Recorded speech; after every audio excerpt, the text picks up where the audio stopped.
여러분 오늘도 잘 견디고 계십니까? 김명준의 뉴스파이터입니다. 요새 별명이요, 새우깡인 사람들이 많습니다.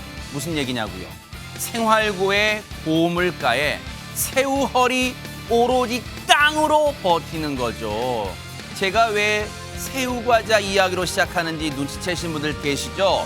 7월 1일부터 그 새우과자 가격이 100원 내려가고요. 사나이 올리는 그 라면도 50원 내려간다고 하네요.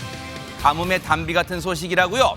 단비 정도가 아니라 요새 내리는 장마철 비처럼 그냥 주르륵 주르륵 다 내렸으면 좋겠습니다.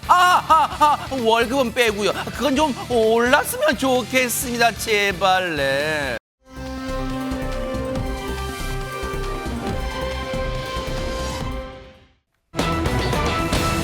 세상에 아직도 이런 짓을 하는 인간들이 있습니다. 이담 아나운서.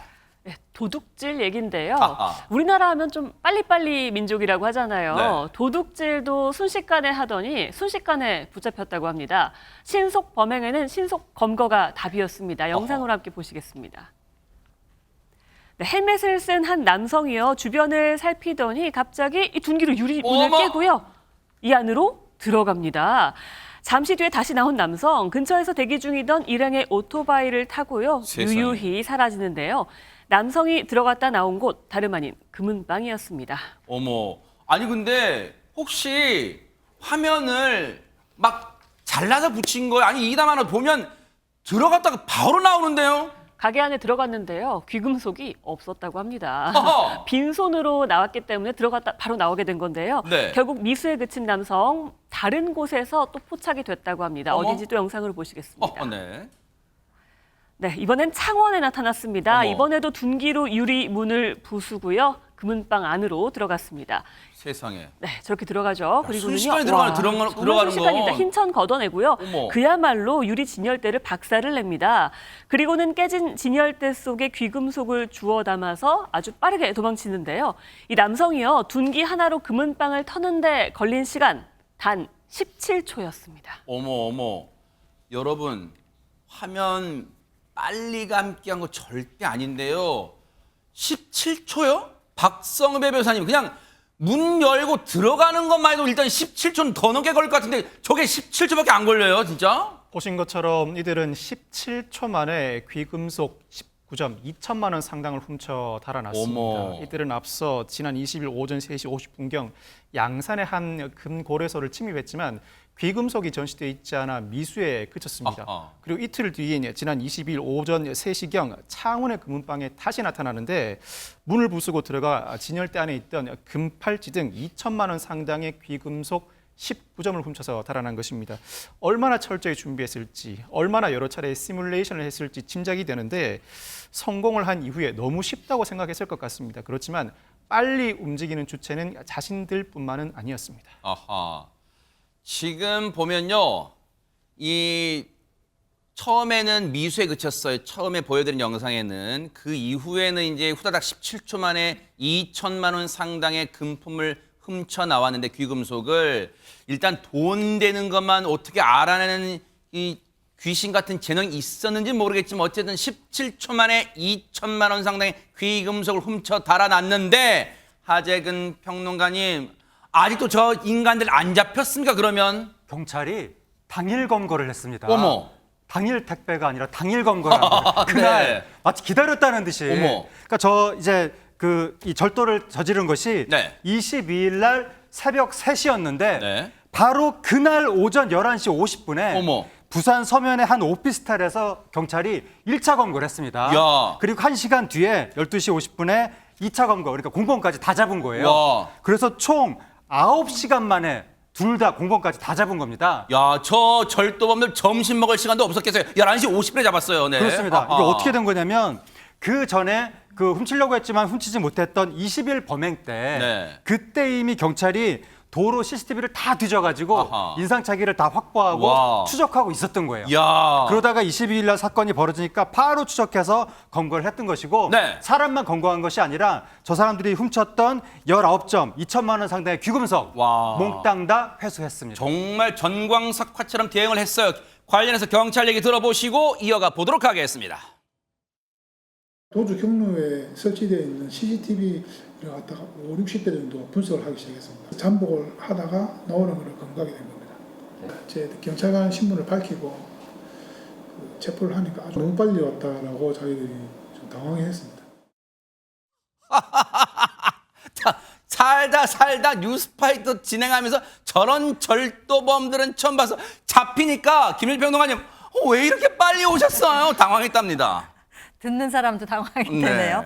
이 절도범들이 20대 남성 2명인데 네. 배달 대행업체에서 아마 서로를 알게 되었던 모양입니다. 범행을 해서 생활비도 쓰고 빚도 좀 갚자. 이렇게 해가지고 범행을 모의를 했다고 하는데요. 네. 인터넷으로 일단 검색을 해서 적당한 장소를 아마 이제 물색을 했던 세상에. 모양이에요. 이제 거기를 가서 주변을 또 살폈대요. 사람들의 왕래가 많은 곳인지 아닌지 네. 이렇게 살피고 범행은 또 용이할 것인가 이런 걸 판단하기 위해서 실제 그곳을 방문을 했었고 또 나름대로는 치밀한 것이 오토바이의 그 번호판을 떼는 거 세상에. 그리고 사전 답사 어머. 이런 걸 다 했다는 거예요. 어쩐지. 치밀함을 보이기는 했으나 이 두 사람이 평상시에 이야기를 나누면서 서로가 채무가 있는 걸 알게 됐어요. 어허. 나도 빚 있는데 너도 빚 있니? 아이고. 이제 이렇게 된 거예요. 그러면 네. 범행을 모의를 할까? 이렇게 해서 이제 범행에 들어가게 된 것이죠. 세상에. 엉뚱한 방향으로 의기투합을 한 거잖아요, 이 인간들이. 그런데 양날의 변호사님 걱정되는 게 영상 보면 너무 순식간에 저 금은방이 털려요. 혹시라도 저 범죄를 따라할까, 모방 범죄가 일어날까 봐 걱정됩니다. 네, 경찰은 20대 남성 2명을 특수절도 혐의로 구속했습니다. 네. 그리고 나서 휴대폰 포렌식을 통해서 아하. 혹시라도 이 외에 추가 범죄가 있는 것은 아닌지 수사를 시작했습니다. 네. 그리고 현재까지 2명 중 1명에는 동종 전과 전력이 있는 것을 또 확인했습니다. 네. 경찰은요, 압수한 금은속은요, 네. 그 금은방 업주에게 모두 돌려줄 예정입니다. 그러니까 일단은 경찰이 이번에 정말로 대응을 잘했고요. 행여나 이 순간에도 전국 곳곳에서 나쁜 마음 먹는 인간들이 있다면요. 그 생각 지금 비우기 바랍니다. 대한민국에서 나쁜 짓 하면요. 꼭 검거됩니다. 대한민국 3면이 받아요. 북한으로 못 가죠. 금방 잡힌다는 거 명심하기 바랍니다.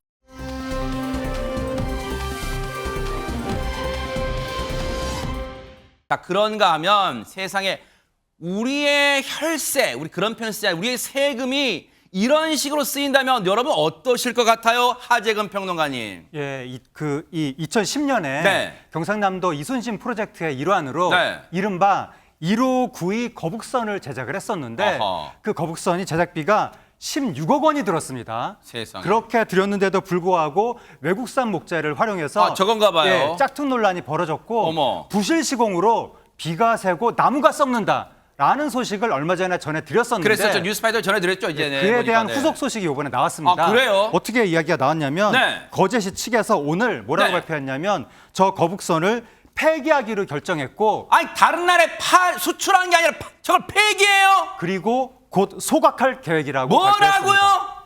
저거를 얼마를 들였다고요? 김현주 평론가님 세상에? 16억을 들였다는 거 아니겠습니까? 허허. 정말 혈세가 그냥 어디로 날아가 버리는 거죠. 네. 근데 이게 이제 낙찰자가 사실 있었거든요. 지난 5월 16일에 거제시 공유재산 매각 일반 입찰이 있어서 네. 낙찰이 됐어요. 7번이나 유찰이 된 끝에 겨우겨우 낙찰이 됐는데 그 가격이 154만 5,380원이었어요. 지금 장난하자는 걸까요? 지금 거제시가 지금 16억 들인 걸 팔겠다고 내다 팔았는데 154만 원요? 근데 이제 이 낙찰가 자체는 네. 나름대로의 의미가 있습니다. 이 낙찰 받은 분이 네. 평상시 이순신 장군 뭐 우리나라 사람으로 존경하지 않는 사람이 없잖아요. 거의 없죠, 네. 그러니까 이 뉴스를 접하고 너무 안타까운 마음이 들어가지고 이순신 장군 탄신일이 1545년 3월 8일이거든요. 이것도 어떻게 하셨대요? 그래서 네. 이 숫자를 그대로 나열을 하게 되면 네. 자연스럽게 154만 5,380원이 나옵니다. 대박 사건. 그렇게 해서 이제 낙찰을 받으신 거예요. 네. 낙찰을 받게 되면 아마 열흘 안에 인도를 해야 되는 모양이에요. 네. 25일까지 인도를 해야 되는데 인도가 이루어지지가 않았습니다. 어머. 그래서 폐기 수순에 들어가게 된 것인데 어허. 이 낙찰 받으신 분은 내심 이걸 체험 학습용으로 좀 활용을 할 수 있지 않을까 아마 이제 그런 생각을 하셨는 모양인데 네. 이 선체 자체가 부식이 상당히 이루어졌대요. 어머. 무게가 자그마치 100톤. 그제요? 그러니까 이거를 옮겨가려면 지금 내부 모습인가 봐요. 네, 어머. 그 나무 소재가 원래 우리 금강송으로 했어야 되는데 그게 아니라 가지고 막 바닷물에 또 담궜다가 뭐 이렇게 해서 부식이 많이 이루어져 가지고 이걸 옮기려면은 옮기는 비용만 1억이 든다고 합니다. 아하. 그리고 이분이 이 거북선을 옮겨 놓으려고 했던 장소가 한려해상 국립공원 지역인데요. 네. 여기에는 이것을 내놓을 수가 없다고 하네요. 왜요? 왜냐하면 그 부지 용도 변경이 이루어져야만 아. 거기다가 설치를 할 수가 있는 거예요. 어머. 그러려면 시간이 걸리겠죠. 그러니까 여러 가지 걸림돌 때문에 결국 폐기 수순으로 가게 된 것입니다. 세상에 지하에서 이순신 장군이 벌떡 일어날 판이에요. 박성배 변호사님. 뉴스파이터가 직접 취재해보니 거제시 관계자 거북선을 폐기한다는 것 누구든 안타까운 마음이겠지만 그동안 오랫동안 흉물로 방치되어 왔고 안전상의 문제가 있어서 폐기 민원도 상당히 많았다고 합니다. 이에 따라서 늦어도 다음 달 10일까지는 완전히 폐기할 방침이라고 전하고 있습니다. 이 거북선이 상당히 큽니다. 길이가 25.6m, 폭이 6.87m, 높이가 6.06m에 무게가 122톤이나 됩니다. 옮기는 것 자체가 쉽지 않고 워낙 낡은 상태로 옮기다 부서지거나 안전사고가 발생할 우려가 있어서 이 폐기는 그 자리 그대로 거북선 둘레 가림막을 설치하고 진행할 예정입니다. 네. 이 중장비로 거북선을 부순 다음에 나무는 소각장에 보내서 불태우고 철물은 고불상에 파는 방식으로 진행할 계획인데 심하게 부식된 상태라 일부분도 남기지 않고 완전히 폐기할 방침이라고 하고 폐기 비용만 2천만 원에서 3천만 원 정도 들 예정이라고 합니다. 이 철물은 고물로 처리하면 150만 원 정도 받을 수 있을 것이라고 합니다. 이게요. 거제시가 이 거북선 만드는 프로젝트가 뭐였어요? 프로젝트라고 거창하게 붙였죠. 1592 거북선이래요. 1592년 임진왜란 일어난 걸 뜻하는 거겠죠. 1592 거북선 프로젝트인데 보세요. 16억 들였어요. 그러면 보세요. 16억 들였는데 외국산 목재, 원래 우리 금강송 사용하려고 했는데 외국산 짝퉁 목재를 사용해서 짝퉁 논란 이렇다면서요. 부실 시공 애물단지 됐다면서. 그러면 단순히 이걸 폐기하는 게 아니라 누군가 책임져야 되는 거 아니에요? 거제 시민들의 혈세가 우스워요? 거제시청 뭐 한 겁니까? 이거 그냥 폐기한 걸 끝날 일이에요? 누군가 책임 안 져요? 이런 식으로 얼렁뚱땅 넘어갑니까? 정말로 어처구니가 없고 거제 시민들이 가만히 있을까? 한번 지켜보도록 하겠습니다.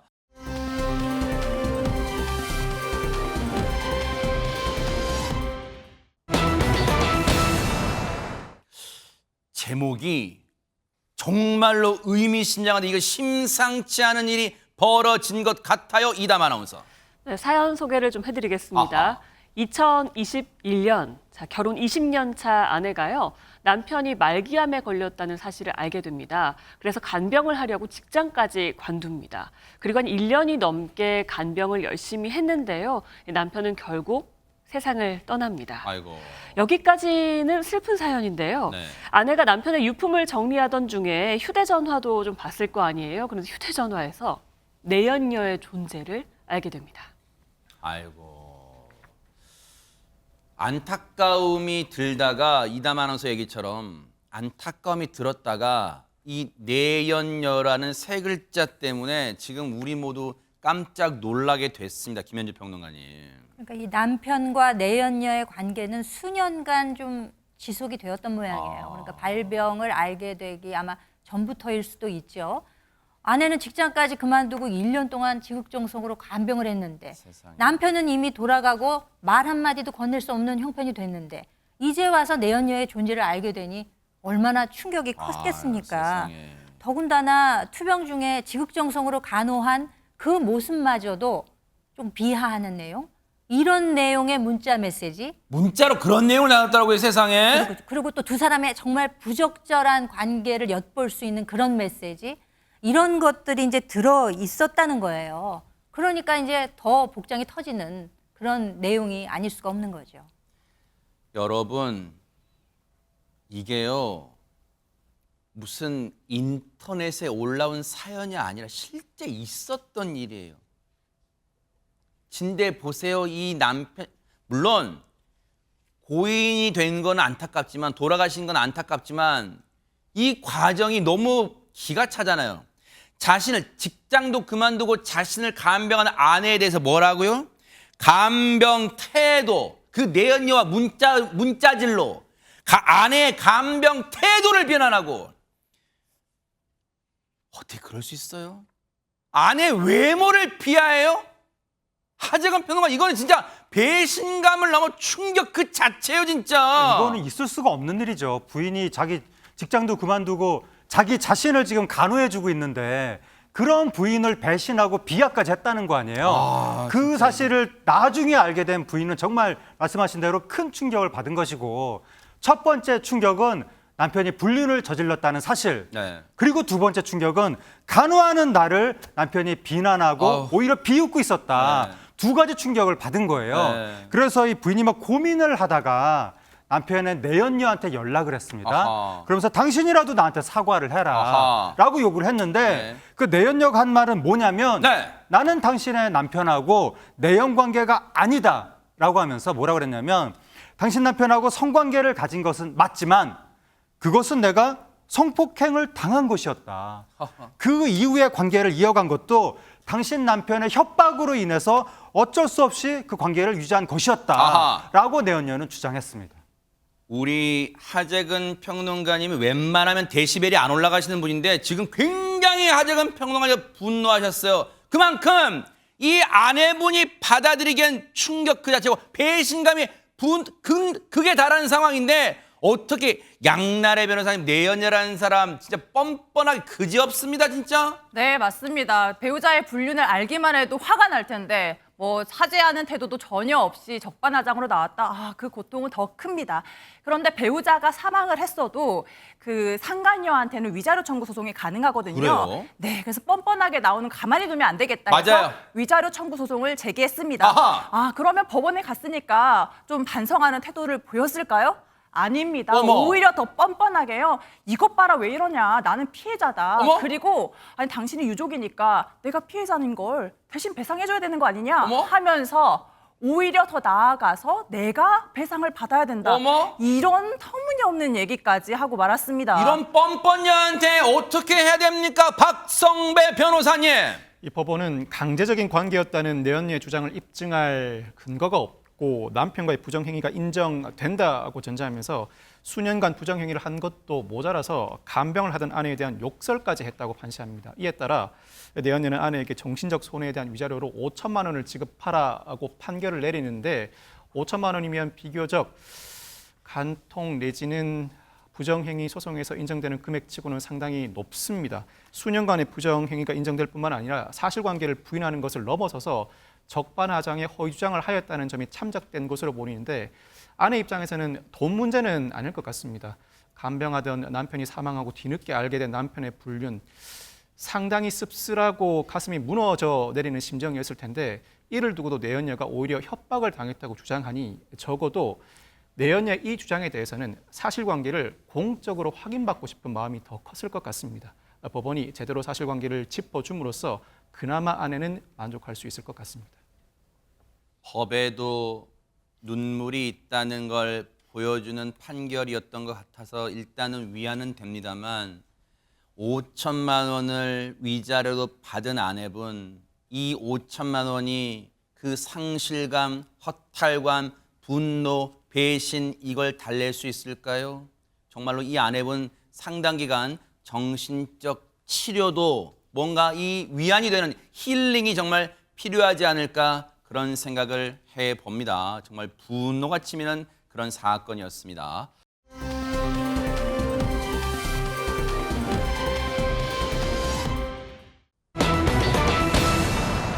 자, 분위기 바꿔봅니다. 지금 인천의 한 상가 건물은 차 한 대 때문에 지금 난리가 났다고 합니다. 하재근 평론가님. 예, 지난 22일 오전에 인천의 8층짜리 상가 건물 지하 주차장에서 네. 40대 남성 차주가 전날 주차시켰던 자신의 차를 빼서 밖으로 나가려던 길에 네. 그 앞에 그 차단봉이 있었거든요. 네. 차단봉 앞에서 차량을 딱 세우더니 거기서 자신이 내려서 사라져 버렸다고 합니다. 어머, 지금 이 상황에 지금 예. 저 상황에 그래서 지금 저 통로에 저 차가 어머. 6일째 저렇게 방치되어 저 있다는 차예요? 거예요. 그렇습니다. 근데 문제는 저 8층 상가 건물 그 지하 주차장에서 밖으로 나가는 통로가 네. 저기밖에 없다는 이거 하나 거예요. 외통수예요? 저 차 하나가 지금 길을 막고 있다는 겁니다. 어머, 아니 김현지 평론가 차를 세워두고 잠시 화장실을 6일 동안 갈 일은 없잖아요. 그러게요. 지하 1, 2층에 30대 정도 차를 세울 수 있는 아하. 공간이 있는 네. 그런 주차장이에요. 아하. 그 6일째 지금 봉쇄가 되고 있는 거예요. 어머? 이게 장기화가 되니까 진짜 거기 이렇게 출입을 해야 되는 분들 얼마나 속이 터지겠어요. 네. 입주 상인이나 방문객 등 정말 불만이 하늘 높이 치솟고 있다고 합니다. 어허. 이 해당 건물이 1층에서 5층까지는 점포가 한 20여 곳 정도가 있는데 네. 노래방하고 식당 등이 있고요. 네. 6층에서 8층은 모텔이 있는데 최근에 그 인테리어 공사 중에 있다고 합니다. 그래서 이제 현장 소장에 따르면은요, 해당 차량 아까 이 지금 세워져 있는 이 봉쇄시킨 주인공인 이 차 때문에 네. 공사 인부들도 차를 가지고 와서 뭐 트럭이나 이런 거 지하에 세워놨을 거 아니에요. 꼼짝을 못하는 거예요. 어머. 나오지를 못하는 거예요. 네. 그러니까 그 일하시는 분들이 모텔 공사하러 오셨다가 차를 못 빼가지고 자기 집에 못 가고 그 앞에 있는 모텔에 가서 잠을 자고 있다고 합니다. 어머. 정말 희한한 일이 벌어진 거죠. 그러네요. 그 지금 실제로 대여섯 대 정도 차가 못 나오고 있다고 해요. 세상에. 일주일 정도를 오도 가도 못한 채 일종의 감금 상태에 어머. 놓여 있는 것입니다. 아니 진짜 100번 양보해서 사람이라면 누가 앞에 막고 있으면 뭐야 하고 뭐 창문 통해서 막 비집고 나오고 막 할 수도 있지만 이게 차는 어떻게 나올 수가 없고 그리고 저 구조가 앞서 말씀드렸지만 보통 지하로 들어갈 때는 이쪽 길은 차단봉 내에서 내려가는 거고 또 바로 옆은 차단봉 올라오는 거고 양쪽으로 돼 있는데 이건 편도라서 올라오는 거만 있다 나오는 거만 있다는 거예요. 근데 나오는 길을 떡하니 막고 있으니 다른 차들이 못 나온대요. 그러면 일단 이담 아나운서 저 차주는 엿새 전에 저 갑자기 차를 세워도 어디로 간 거예요 그러면? 그러니까요. 대체 차를 어떻게 세우고 어떻게 가게 된 건지 궁금하실 텐데요. 네. 당시 모습이 영상에 담겨 있습니다. 영상 함께 보시겠습니다. 네. 자, 문제 차량이 올라오고 있습니다. 올라옵니다. 네. 지금으로부터 약 한 일주일 전쯤이죠. 아하. 주차장에 주차해둔 차를 몰고 나오는 모습인데요. 차단기 가! 앞에서 자 잠시 멈춥니다. 지나가! 다시 가라고! 움직이려다 창문을 열고요. 손을 네. 뻗어서 호출을 시도하죠. 네. 그리고 호출기로 이제 누군가랑 대화를 합니다. 네. 그리고 잠시 후에요. 네. 대화를 하더니 다시 창문을 올리군요. 네. 차에서 아니, 내리지 말고. 내립니다. 아니, 내리지 마요. 바로 그 일이 일어납니다. 어. 차를 그 자리에 두고 어디 가요? 떠나가 버립니다. 아 어디가? 어디가 진짜? 얘기를 했잖아요. 뭐 버튼 누르고 얘기했는데 어디 간 걸까요? 아 잠시 화장실 다녀오겠습니다. 혹시 그렇게 한 거 아니에요? 그렇지는 않고 차주에게 일정한 의도가 추단되는 상황입니다. 이 건물 관리단이 그동안 외부 차량의 장기 주차를 막으려고 최근에 이 주차장에 차단기를 처음 설치하고 주차 요금을 받기 시작했답니다. 예. 그러자 출차하던 차주가 요금 징수에 불만을 품고 주차장을 막은 것으로 추정되는 상황입니다. 이 건물관리단 관계자에 따르면 2008년 건물 준공 후에 15년간 주차비를 징수하지 않아 왔는데 외부 차량의 주차가 너무 많아서 이달 중순에 차단기를 처음 설치했다고 합니다. 아니 건물 관리하는 그 단체 입장에서는 그도 그럴 것이 저 상가 건물에 입주하는 뭐 건물 이 영업하시는 분들은 불만 많을 거 아니에요. 왔더니 될 데가 없어요 할 거 아니에요. 그래서 당연히 주차요금 징수할 수 있는 거 아니에요? 관련 얘기 좀 들어보시고 이어가 보도록 하겠습니다. 7일 동안 뭐 빼도 못하고 안에 방치돼 있죠. 그거 해볼 수도 없었죠. 뭐 연락처도 없고 하니까. 이제 모텔도 인테리어 공사 중이고 2층도 전체 인테리어 공사 중이고 그러니까 인부들 차들이 지금 갇혀서 못 나오고 있는 거죠. 그러니까 난리가 날 수밖에 없죠. 그거는 한 보름 전에 설치했어요. 그냥 놔뒀다가 무단 주차하고 너무 불법 주차하는 게 많아가지고 제가 항의를 많이 받다 보니까 도저히 이제 안 되겠다 싶어서 이제 보름 전에 공무원 붙이고 설치를 하고 7일 전부터 요금 징수를 시작하자마자 바로 우리가 주차를 내놔버렸죠. 그런데 경찰에서는 빼면은 뭐 처벌을 받는다니까 제가 어떻게 손을 쓸 수도 없는 그런 입장이고요. 구청도 당연히 와서 자기들도 어떻게 사회주의들 손댈 수 없다라고 하면서 돌아갔고요. 아니 저게 무슨 말이야. 아마 시청자분들 그러실 거 아니에요. 아니 저 차를 세워놓고 간 사람도 문제지만 저걸 엿새째 왜 방치를 해놔? 양나라 변호사님, 아니 견인차 불러서 빼면 되잖아, 뭐 이러실 거 아니에요. 네, 맞습니다. 직관적으로 그냥 보면 아니 차단기 열고 빼면 될 것 같은데 이 생각 당연히 드실 네. 거거든요. 그런데 상가 관리단이 이제 구청과 경찰에 문의를 했습니다. 어허. 견인이 가능합니까? 그런데 견인이 불가하다는 답변을 받았습니다. 왜요? 그 도로교통법상 도로가 아니고 상가에 포함되어 있어서요. 아, 저희가 도로가 안 되는 거예요? 네, 그래서 상가 내부로 포함이 되기 때문에 강제로 견인하기가 어려웠습니다. 어머, 어머. 그래서 경찰은 혹시 이거를 그 차량 압수로 해가지고 견인할까도 고민을 해봤지만 차를 이동하는 목적만으로는 압수가 어렵다는 판단하에 이러지도 못하고 저러지도 못하고 방치가 될 수밖에 없었던 것입니다. 어머. 박성배 변호사님, 우리나라 법이 왜 이렇게 어려워요? 아니, 차가 지나다니는 길이 도로가 아니에요, 그러면? 결국 경찰이 나서기로 했습니다. 건물 관계자 신고를 받은 경찰 차주와 가족에게 출석을 통보했는데 계속 연락이 닿지 않고 있다고 합니다. 어허. 조사 결과 이 차주는 해당 건물 5층 상가 임차인으로 알려져 있는데 경찰은 결국 오늘 일반 교통방해와 업무방해 혐의로 이 차주에 대한 체포영장과 차량에 대한 압수수색 영장을 신청할 방침입니다. 도로가 아니어도 교통의 방해를 야기하면 일반 교통방해죄가 성립하고 위력으로 상가의 업무를 방해했으니 업무방해죄가 성립할 수 있는 상황입니다. 당초에 경찰은 차량을 옮길 목적만으로 압수수색 영장을 발부받을 수는 없다는 입장이었지만 차량 방치가 장기화되자 범죄가 성립한다고 보고 그 증거물 확보 차원에서 압수수색 영장을 신청하는 것입니다. 기가 막히고 코가 막히죠. 이제 겨우 어쩔 수 없이 경찰이 나섰는데 경찰 얘기 좀 들어보시고 이어가 보도록 하겠습니다. 저희 전화도 안 받고 문자 보내고 가족한테 통보해도 지금 연락이 안 오는 상태입니다. 전달했다고 했는데도 불구하고 저희한테는 아직 출석이나 연락이 없는 상태죠. 체포영장하고 압수영장 검사한테 신청했고요. 일반교통방해죄랑 업무방해죄로 이제 적용을 했습니다. 그러면 안 돼요. 아무리 저 주차비 징수가 순간적으로 욱했다고 하더라도요. 일단 차를 이동시킨 다음에 대화로 상가 관리단하고 건물 관리단하고 대화를 통해야지. 지금 남들은 애꿎은 피해 당하신 남들은 어떻게 해요? 남들은 지금 생업에도 지금 영향을 받았잖아요. 우리 그렇게 민폐는 끼치지 말고 살았으면 합니다. 앞으로 또 법에 따른 처벌 어떻게 될지 좀 지켜보도록 하겠습니다.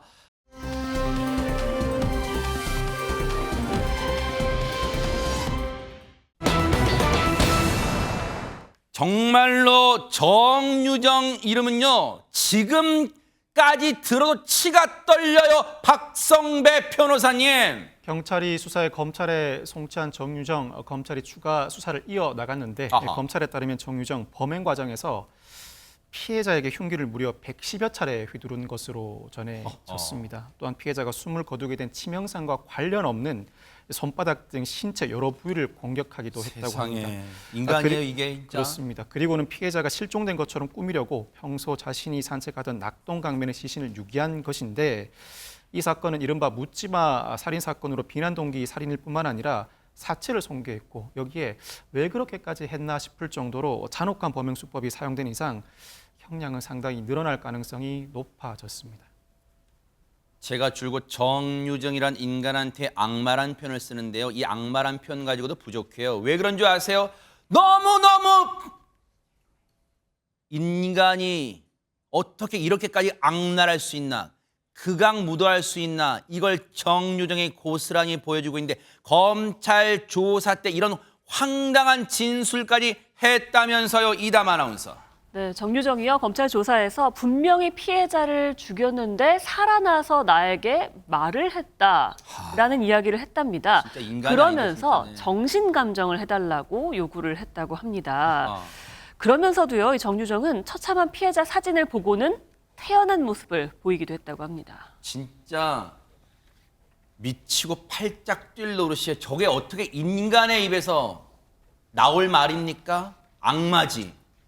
악마예요. 어떻게 저런 말을 서슴지 않고 할 수가 있어요. 그런데 보세요. 자신이 분명 피해자를 죽였는데도 살아나서 말을 했다. 이 기괴한 말을 한 의도가 있을까요? 전문가 얘기 들어보시고 이어가 보도록 하겠습니다. 심신미약 등을 주장하기 위한 형량 협상용으로 얘기하는 거짓말일 수도 있고요. 또 한 가지 가능성은 실제로 그와 같은 환청 증상이 있는 정신과 진단명이 몇 가지 생각이 나는데, 그렇다고 하여 지금 범행 당시에 계획적인 살인을 부인할 수 있을 정도로 정신장애적 요인이 크게 살인 행위에 영향을 미쳤다고 보기는 일단은 어렵지 않을까 싶습니다. 정신감정을 해봄으로 해가지고 만약에라도 주장할 수 있는 다양한 변명을 반박할 수 있다, 이런 생각이 듭니다. 정유정의 말을 곧이곧대로 믿을 수 없다, 그런 뜻으로 해석이 돼요. 그런데 정유정의 기이한 행동, 정말 소름 끼치는 행동은 여기서 끝이 아닙니다. 하재근 평론가님.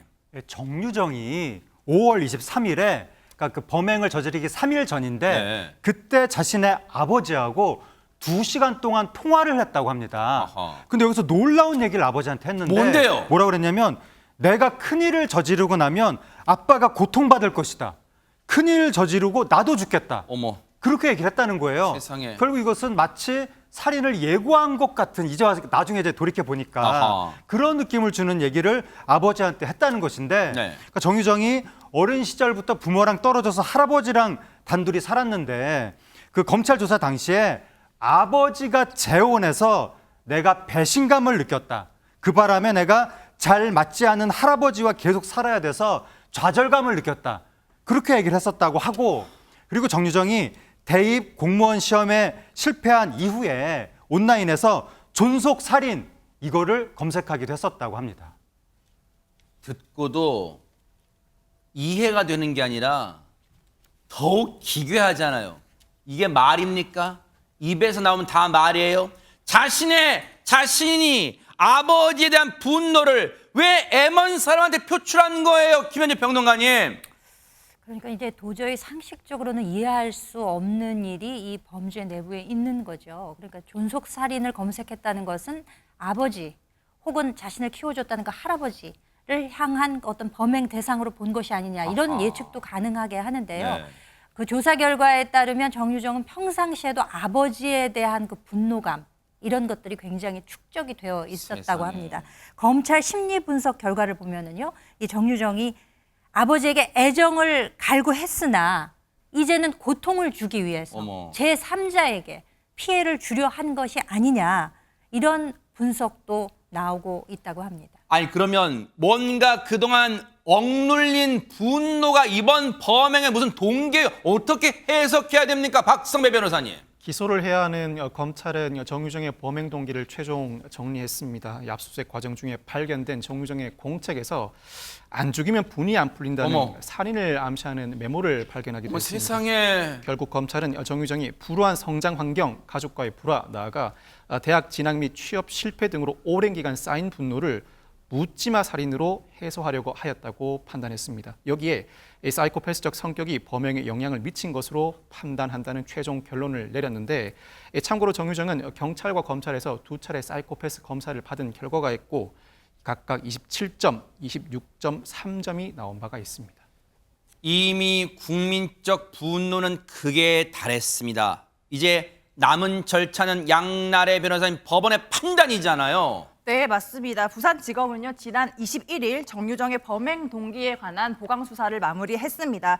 그리고 나서 그 살인, 시체 손괴, 사체 유기, 절도 혐의로 구속 기소를 했습니다. 구속 상태인 정유정에게는요, 국선 변호사가 선임이 됐고요. 네. 오는 7월 14일 오전에 부산지법에서 그 정유정에 대한 첫 공판 준비 기일이 진행될 예정입니다. 공판 준비 기일이 뭔지 약간 생소하실 수가 있는데요. 공판 기일 전에 앞서서 집중 심리가 필요하거나 혹은 증거 관계를 정리해야 할 사건에 관해서 이제 피고인이 출석하지 않아도 되거든요. 그때 어떻게 진행할 것인지, 추가로 증거는 어떻게 채택할 것인지에 아하. 대해서 논의하는 절차입니다. 네. 공판 준비 절차가 마무리되면 그때부터 본격적으로 공판 기일이 진행될 예정입니다. 네. 앞으로 정유정의 재판 과정에서 아마 모르긴 몰라도 1심 판결 때 어떤 형량이 나오느냐를 놓고 또 한 번 이 사회가 갑론을박이 있지 않을까, 그런 생각을 해봅니다. 이 사건 정유정에 대한 판결, 뉴스파이트가 눈 부릅뜨고 따라붙어 보도록 하겠습니다.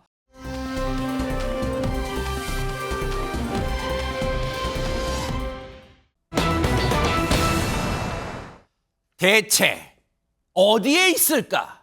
대체 살아는 있을까? 궁금했던 그 사람, 바로 이 사람이 소식을 전해왔다면서요, 박성배 변호사님. 러시아의 민간 용병 단체 바그너 그룹의 수장 프리고진이 아시는 것처럼 지난 24일 모스크바 진격을 멈추고 러시아 남부에서 사라진 바가 있습니다. 그럼에도 불구하고 한동안 행적이 묘연이자 여러 가지 전망이 나온 바가 있는데 네. 어제 오후 4시경 이틀간의 잠행을 멈추고 자신의 SNS에 자신의 무장 반란을 변호하는 11분간의 오디오 메시지를 올렸습니다. 네. 이 메시지를 통해서 프리고진은 우리는 러시아 지도부를 전복시키려고 행진한 것이 아니다. 모스크바로 향해 나아간 목적은 바그너 용병단의 해체 시도를 막고 수많은 실수로 특수군사작전을 망친 이들을 심판하기 위해서이다라고 언급했는데, 즉 그 목적이 푸틴 대통령이 아니라 쇼이구 국방장관을 비롯한 군부를 겨냥했음을 재차 강조한 것이었습니다.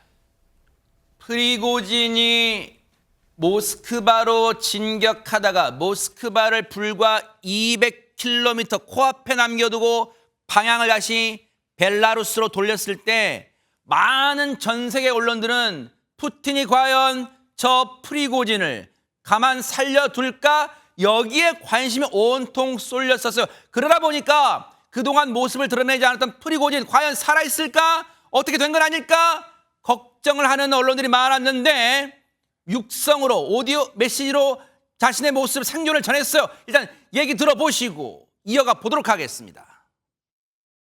Целью похода было не допустить уничтожения ЧВК «Вагнер» и привлечь к ответственности тех лиц, которые своими непрофессиональными действиями совершили огромное количество ошибок в ходе СВО.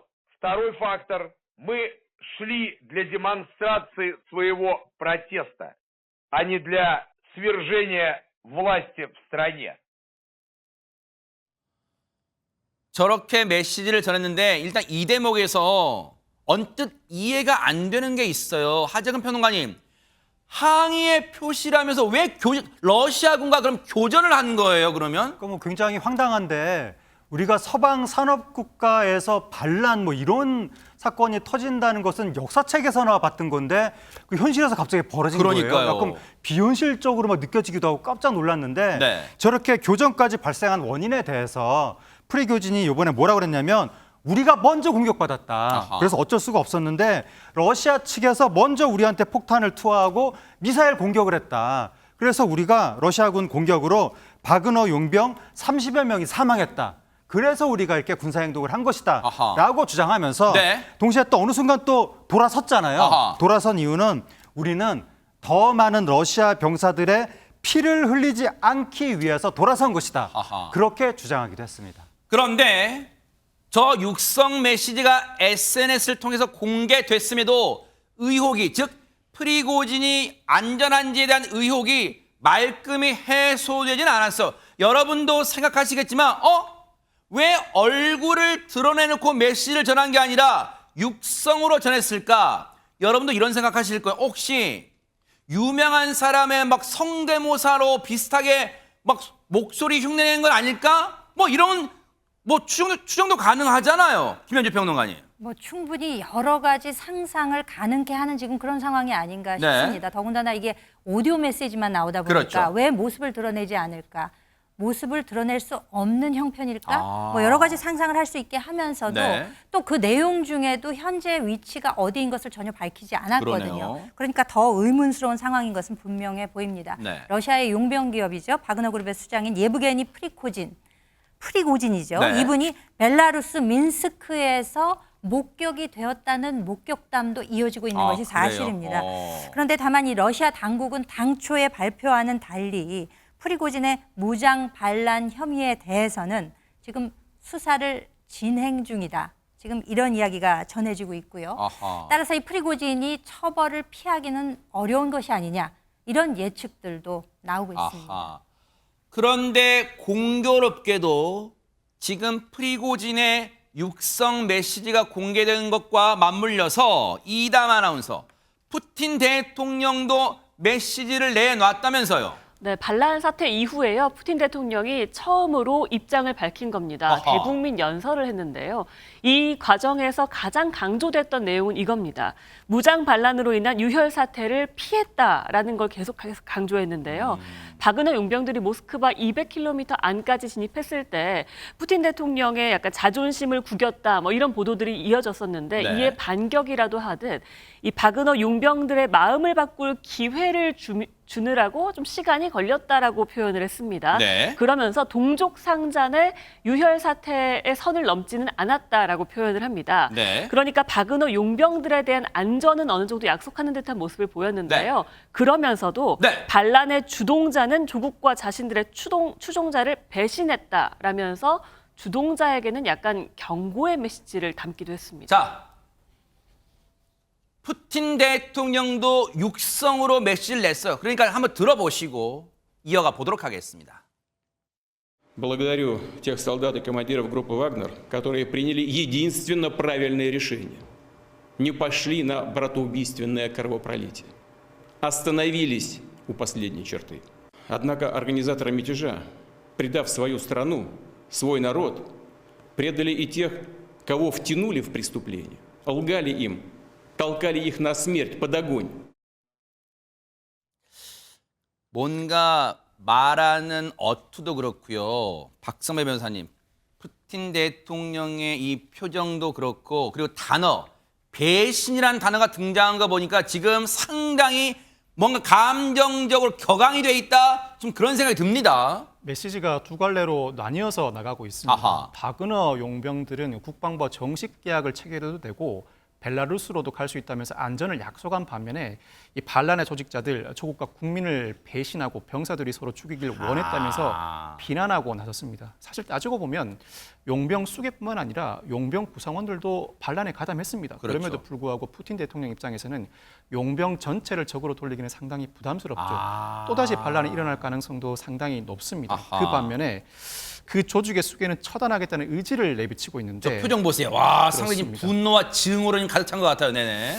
합의를 파기할 수도 있고 수계를 처단할 의사를 지속적으로 내비칠 수도 있어서 프리고진의 신변에 어떠한 변동이 생길지는 아직도 알 수 없을 것 그러니까요. 같습니다.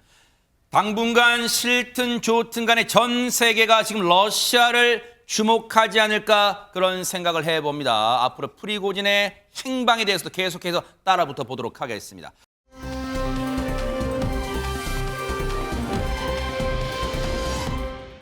자, 그 밖에 관심 가는 소식 이모저모 알아볼 텐데요. 첫 번째 나라로 어디를 가볼까요? 하재근 평론가님. 예, 바로 캐나다로 가보실 텐데요. 네. 캐나다에 이색 달리기가 있습니다. 아하. 달리기 경주를 하는데 꼭 누군가를 대동해야만 할 수 있는 경주인데 그런 게 있어요? 예, 관련 영상이 있습니다. 어허. 영상을 보면 네. 이제 많은 사람들이 헬멧을 쓴 여성을 업고 남성들이 달리고 있습니다. 어머머머머머. 무릉덩이도 넘고 장애물도 아이고, 아이고, 아이고, 넘고 전력 질주를 하는데요. 네. 근데 이들의 관계는 다름 아닌 부부 사이입니다. 그래요? 남편이 이분은 이렇게 남편이 아내를 업고 달리는 건데 대박 사건. 네, 아내 업기 대회입니다. 아. 근데 업는 방식이 딱 정해진 건 아니라서 네. 들쳐매고 거꾸로도 들고 각자 편한 자세로 네. 저렇게 아내를 업고 달리는데 네. 순위가 가려진 뒤에는 서로 춤추고 노래하면서 축제를 즐깁니다.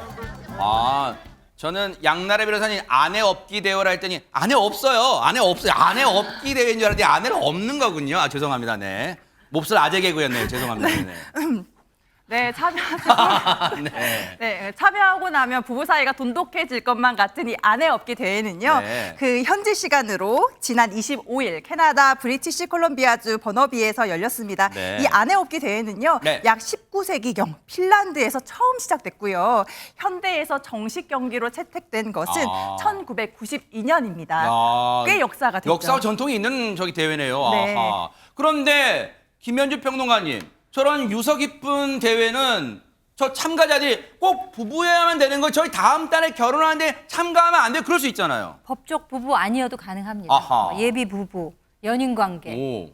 다 가능하다고 하네요. 아하, 네. 이제 코스 길이가 254m, 꽤 깁니다. 오. 두 가지의 간단한 장애물을 건너서 돌아오면 되는데 네. 보조 장비로는 허리 벨트만 착용할 수 있고요. 최소 중량에 제한이 없습니다. 그러니까 부인 혹은 연인이 가벼우면 굉장히 유리하겠죠. 네. 영예 우승자들에게는 한참 먹고도 남을 충분한 양의 맥주가 와. 상품으로 주어진다고 합니다. 그럼 맥주 먹으면 다시 몸무게 부는 거 아니에요? 네. 어쨌든 저 대회를 통해서 부부간의 관계가 좀 돈독해질 것 같다 이런 생각을 해보네요.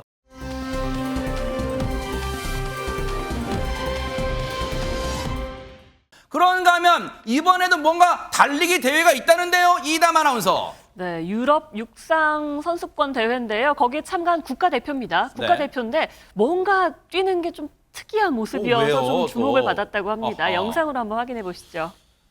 선수는 뭘까요? 네, 유럽 육상 선수권 대회 여자 허들 경기 시작됐는데요. 네. 이게 웬일인가요? 벨기에 국가대표 뭔가 어설프게 허들을 넘죠. 이게 뭐죠? 들어. 자, 느릿느릿, 허들. 아이고, 조심조심 어허. 달리는 그녀. 결국 그리고? 마지막 네. 선수로 이제 결승선을 통과했는데요. 네. 국가대표의 뜻밖의 허들 넘기 실력에 해당 영상이 화제를 모으고 있습니다. 아니 근데 국가대표 선수가 맞나라고 이제 시청자분들은 국가대표 선수가 맞나? 그냥 동호회 취미 선수 아닌가? 뭐 그렇게 생각했을 것 같아요. 네, 맞습니다. 영상을 보시면은 조금 이상하다 싶으셨을 건데요. 네.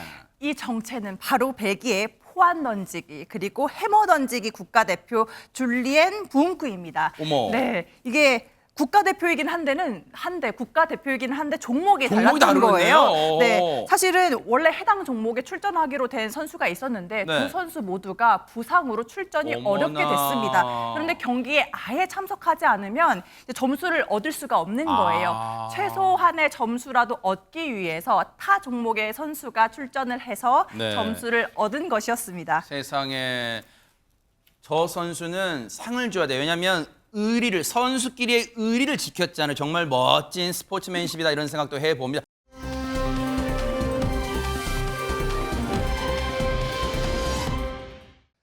오늘 클로징은요, 경기도 파주에 사시는 김남철 님이 제게 인별그램으로 직접 보내주셨습니다. 읽어드릴게요.